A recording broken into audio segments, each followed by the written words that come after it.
Hi, good evening and welcome back to Any Given Tuesday, your local college football debate show. We are your hosts, Evan Mercer, Lee Johnson, and Sanjay Ramaprasad.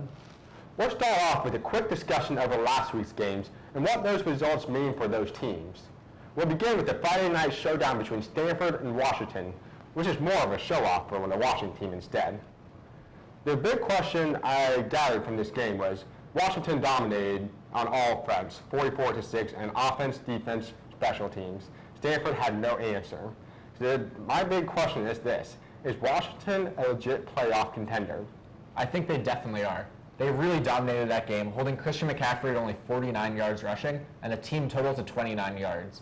So with a performance like that versus a team that was a top 5 team in the country going into it. They're number 7. They're number 7, close. A dominating performance versus a team ranked that high really cements them, in my opinion, as a serious contender for the playoff.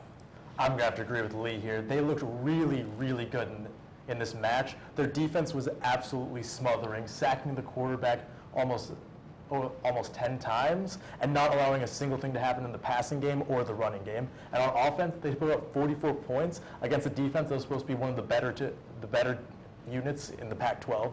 Right now, I feel like this puts them at the top of the Pac-12 and gives them a shoe-in for one of the 5 playoff spots at the end of the season. 4 playoff spots. But 4, yeah. I'm sorry. And Jake Browning, the quarterback, he has 17 touchdowns with only 2 interceptions on the year. He's proven himself to be one of the top offensive quarterbacks in the country. And the rest of the offense is showing that off. But the key thing about Washington is their defense. Their safety, Bubba Baker, and the cornerback, Sidney Jones, they made Stanford they made their own home turf a living nightmare for anybody to pass against. So I'm looking forward to see how far this Washington team can take it. I'm definitely also looking forward to that too, Evan. Next, we're going to talk about the Tennessee-Georgia game. So Tennessee headed into Georgia looking to earn a top 10 ranking in the nation. And going into the fourth quarter, it looked like Georgia was going to pull out a win, leading by 2 possessions. However, like they did last week and like they've done a few times this season already, Tennessee roared back in the fourth quarter and they took the lead with less than a minute to go. However, Jacob Eason was having none of that, and with 10 seconds left, connected with a 47-yard touchdown pass to Riley Ridley to take the lead. However, the game was still not over. With an excessive celebration call and a bad kickoff, Tennessee found themselves with the ball on Georgia's side of the field with a chance for one more play. As time expired, Joshua Dobbs hit Juwan Jennings with a 43-yard Hail Mary as time expired to win the game. So Tennessee got the win, but do they deserve to be ranked in the top 10 with such a close win versus Appalachian State, Ohio, and now needing a Hail Mary to close out Georgia? You know, it's tough to say. I think they beat a quality team in both Virginia Tech and Georgia. But they took care of business at Virginia Tech. But arguably, Georgia's better than them, and they took it to the wire with them. And Georgia's not even on the same level of competition with Appalachian State and Ohio, and still they experienced the same results with them. A close victory in the end. So I would say they deserve to be top 10, but not in the playoffs rankings yet. That's true. I'm going to have to agree with Evan here. They're going to have to prove a lot more if they want America to take them seriously as a playoff contender. These guys have played close games against teams they should be absolutely blowing out. It's been a bit embarrassing for them so far, but I feel like with the rest of the season, they have a chance to prove themselves and maybe put their name back in for playoff contention. Yeah, I agree. They definitely haven't looked great so far, but at the end of the day, a win is a win. And with that in mind, how do we feel about Georgia right now? They lost the game, but they played pretty well for most of it. How should they feel right now? I think they should be a little bit disappointed in themselves. They had the game in the hands, and with the horrible kickoff that was at least on the 20-30, and the excessive celebration, which I think is a horrible call on any day, but that for the purpose of this, it landed them on the 43-yard line and put them in a perfect position to strike that 43-yard. For me, that's just bad teamwork and coaching all around. That's true. I feel like this is a good team, but they need to show a little bit more discipline at the end of games. They were leading by 2 possessions going into the fourth, and then they give up their entire lead and end up losing on a last-minute play. But they shouldn't have let it come to even that. They should have kept their defense in. Their defense should have kept their offense in the game and allowed them to just stall out the clock and win by 2 possessions like they were going into the quarter. I feel like this is a good team, but they need to maybe step up a little bit on defense at the end of games to show they're really one of the best in the SEC. All right, and now finally, and for another interesting game last week, we go to Ann Arbor, Michigan, where where Michigan faced off against Wisconsin in a defensive showdown, winning 14-7. The winning score came on a Willie Spites pass for 46 yards to Amaro Darbo for the winning score. And the real questions you got to ask in this game: is this just the Big Ten's defensive talent shining, or is this a lack of offense for both Michigan and Wisconsin? And with this win, does Michigan challenge Ohio State for the best team in the Big Ten? Well, first of all, I think it's hard to break it down between is it good defense or bad offense. Obviously, it's probably a bit of both when you have a game this low scoring, but I think the primary reason for it is the great defense. Wisconsin shut down Michigan State's offense, and Michigan has shut down almost every offense they've played this year. So I think it should start with the defense. All the conversation at the low score, that's where it should begin. I agree with you on the Wisconsin defense, but I think Michigan is still an elite offense. They've shown, like against ranked Colorado, they weren't ranked at the time, but now they're ranked. So Colorado, which is a decent team, they put up 45 points against them. They've shown themselves to prove they can put up with the competition at a high level. And Wisconsin just happened to smother them with only 14 points. So I think Michigan is still a great team offensively and a great team defensively. They just had the unlucky game against Wisconsin. Yeah, and I feel like Michigan's defense is very good and one of the best in the Big Ten, but I feel like this game shows a lot more about Wisconsin's offense. This is an offense that's struggled against LSU, and here it really showed when they had to go up against a better defensive unit than they usually face. They only put up 7 points, and their offense looked anemic for the entire game. They could barely get drives started, and when they did, they'd end up stalling out at maybe midfield to the 40-yard line and have to just give the ball back to Michigan. This team has a good defense and a good future for itself in the Big Ten, but it needs an offense to match if they want to truly be good. I definitely agree with that. And this game, it was a matchup of top 10 teams, so normally that would be the premier matchup of the week. But this week, it was not even that, as there was a matchup between two top 5 teams, as Louisville went to Clemson for a top ACC matchup. Death Valley was a hard place to win, and Clemson did not make it easy for Louisville. Louisville, they still put up 36 points, but Clemson, they had that last second touchdown by Watson to make it 42-36. And then when it came down to the wire, Lamar Jackson, he came extremely close, only a 4-yard or few yards short of converting the 4 to the first at goal line, but they couldn't do it. And for me, they're both incredible teams, and they both deserve shots at the playoffs. But right now, Louisville is in a very, very difficult position to make it in the playoffs. That's true. At this point, I don't think Louisville does not control their own playoff picture. They're going to require Clemson to lose at least 2 more games if they even want a shot at the ACC title, and let alone the playoff. But I feel like for Clemson, this was really their prove-it game. It showed that they could stack up against premier competition and show that they can go back and maybe repeat and reach the college football playoff final this year too. I definitely agree that Clemson proved themselves big time this week, and I think they deserve a top ranking. However, even though Louisville lost, I think Lamar Jackson also cemented himself as the premier player in college football this week. And in my list for the Heisman, I would still have him as number 1 right now. Even though they lost, he still accounted for many touchdowns, and he only threw 1 interception. So, at least personally for me, he's still in the driver's seat for the Heisman. See, I'm going to have to change my opinion on that a little bit. I think Lamar Jackson is still a phenomenal player, but Deshaun Watson, he's shown himself that despite having 3 interceptions and having a poor offensive start, he still threw for 5 touchdowns and 300 yards against a great Louisville defense. So Lamar Jackson and Deshaun Watson is the race for me right now. Yeah, I definitely feel like that with this game, Deshaun Watson made this a competition. He put up 300 yards in the air, and while he might have had 3 interceptions, 2 of those took some lucky bounces off his players and weren't really his fault so much as luck for the defense. Really, and plus, on the ground, he put up almost 100 yards of rushing. And I feel like with this performance against a good Louisville team, it puts him and Lamar Jackson as the 2 top contenders for the Heisman this year. Now let's move on to our special segment. Over 20 FBS teams received new coaches this past year, and it's time to give them a midterm grade 5 weeks into the season. We've selected 8 head coaches to spotlight, and we'll get started with Jim Grobe of Baylor. So Jim Grobe replaced Art Briles, who, unlike many of these coaches, didn't get fired for poor performance, but instead for scandals that were plaguing his team. Baylor had a 10-3 record last year, so the expectations for Grobe were pretty high this year. So far, they're 5-0, but they've had a pretty weak schedule, with only one real quality win over Oklahoma State. How do you guys feel about how they've been doing so far? That's true. Before this week, I would have been inclined to say that he's been doing very well in coaching his team to a lot of good victories. But this week, when they played Iowa State, they did not look like that top team they usually do. They had to play Iowa State incredibly close and only won on a last-second field goal. I feel like this shows a couple flaws in Baylor's defense and their ability to close out games. So this might bring the grade down just a little bit. I do agree with you with the close game against Iowa State, but I think the impressive measure for me is that despite having all the bad publicity, which is very warranted, and you had a lot of football transfers, you lost a lot of recruits, and you're still off to a 5-0 start. And again, one of those wins came against Oklahoma State. So it shows that Jim Grobe is still doing a lot with maybe a less talented team. It's hard to tell comparing the last year's and this year's team. But for Jim Grobe to pull this off, I think it's a good start for him.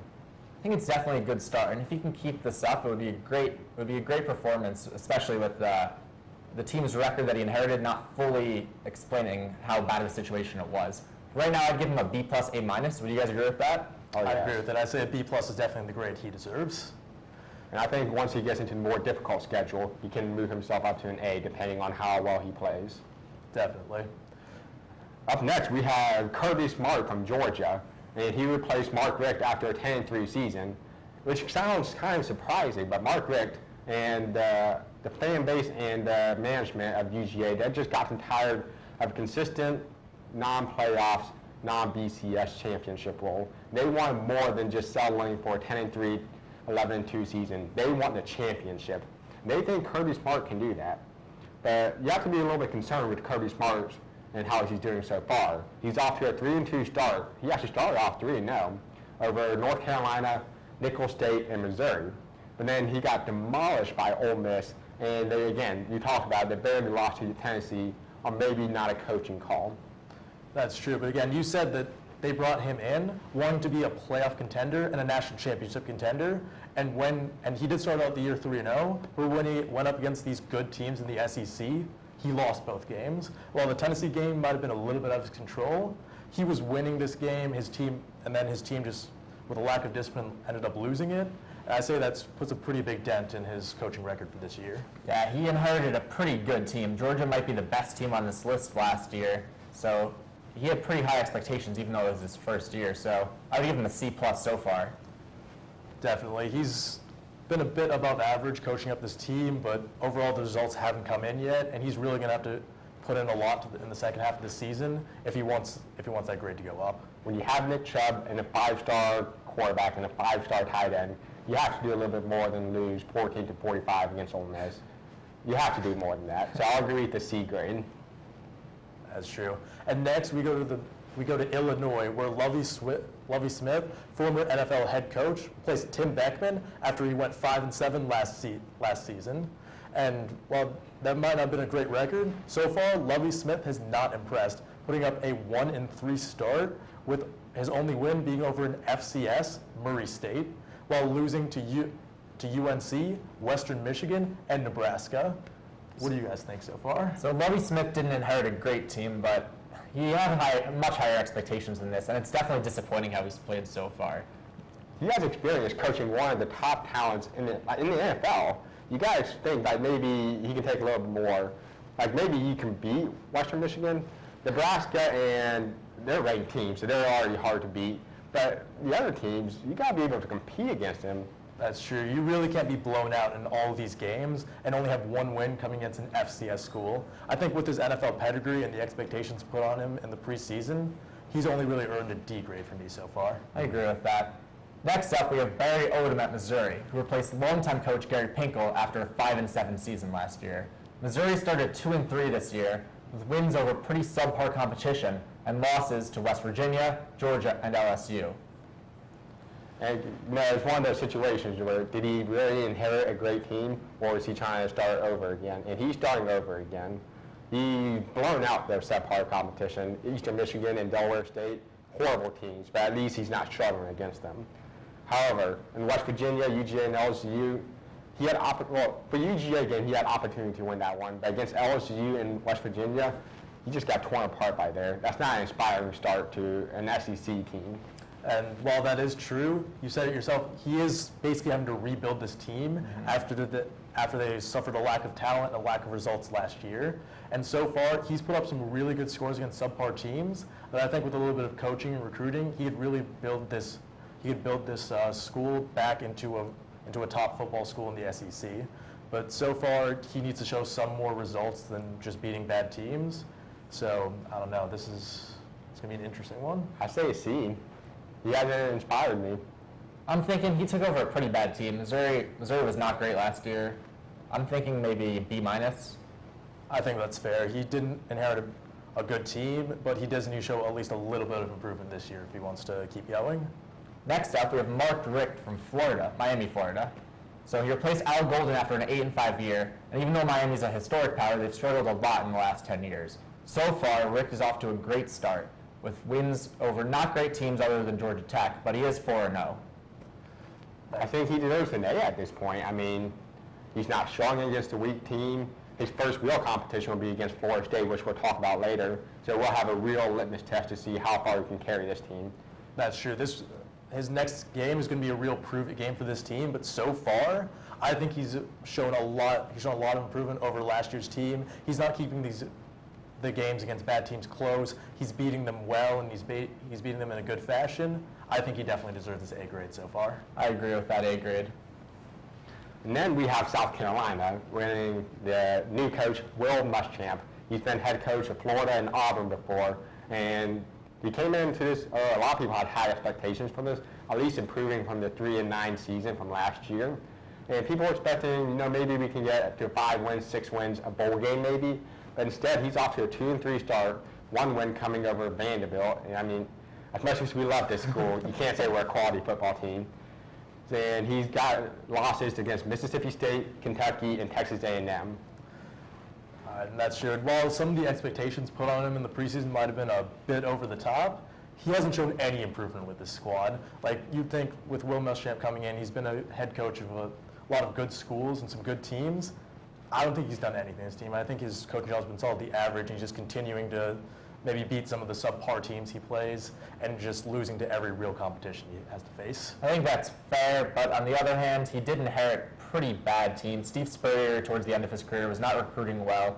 Leaving in the middle of the season like that can't be great for a team. So, I mean, they did go 3-9 last year, so if he can just win 2 or 3 more games, and if he can win 5 games, I think that would be somewhat successful for this year. That's why he's earned a flat C. I'd agree Exactly. with that as C. It's an average result. And finally, we go to USC, where Clay Helton replaced Steve Sarkisian after an 8-5 season last year. So far, I think this guy's the worst of the lot. He's 2-3 so far with wins over Utah State and Arizona State.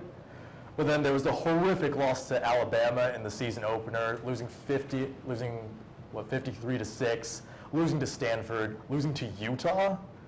This guy hasn't shown me anything good. This was a team that was ranked preseason 20 and could be on its way back up after a couple years where they haven't been as good as they should have been. And this has just been bad.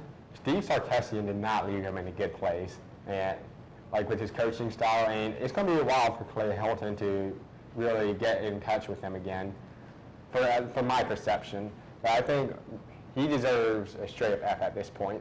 Yeah, I don't think Clay Helton, I'm not even sure if he should even count necessarily as a rookie coach, because he was the interim at the end of last year, and he was doing well at the end of last year. Part of the reason why he had such high expectations going into this season.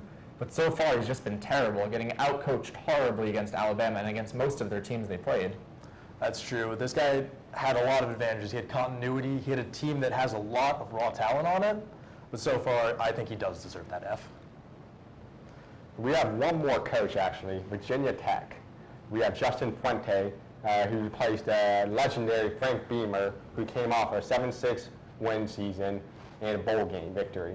But it's kind of hard to judge this guy. The only real competition he's played has been Tennessee in the Bristol Arena. And they started off well, 14-14, and then fumbles just costing them game. So what do you guys think about Justin Fuente so far?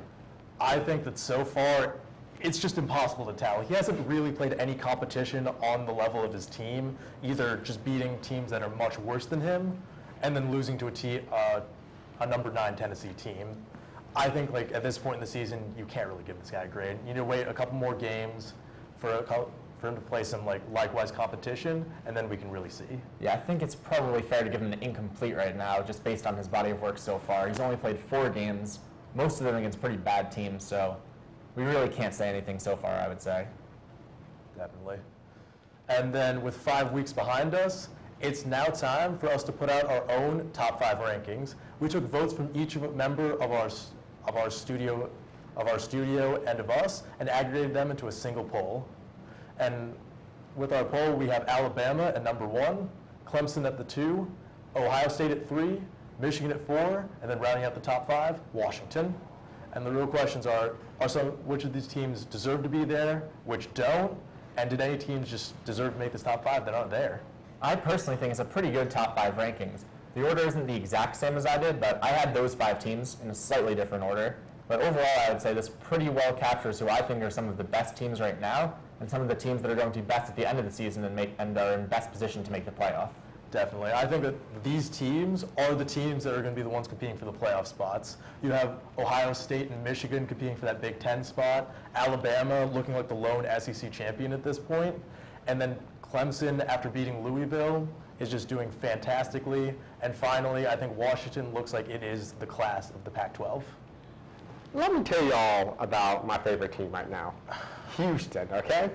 And they got a great quarterback, Greg Ward Jr. The defense is on fire. Their coach, Tom Herman's coming from Ohio State. He's coaching them up to a terrific position right now. They're number 6 in the AP poll. And truly, I think they deserve to be top 5 right now. I have them number 5 personally.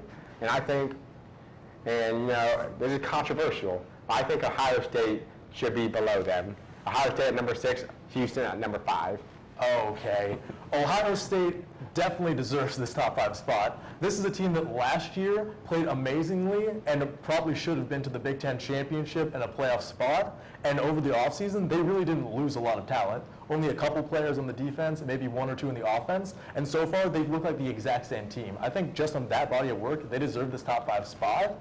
And Houston, while they have looked good and they're undefeated so far, don't play in a Power 5 conference. Their quality wins have all of a sudden been against teams that really haven't been as good as everyone thought they were at the beginning of the season. And I really don't think they deserve this top 5 spot yet.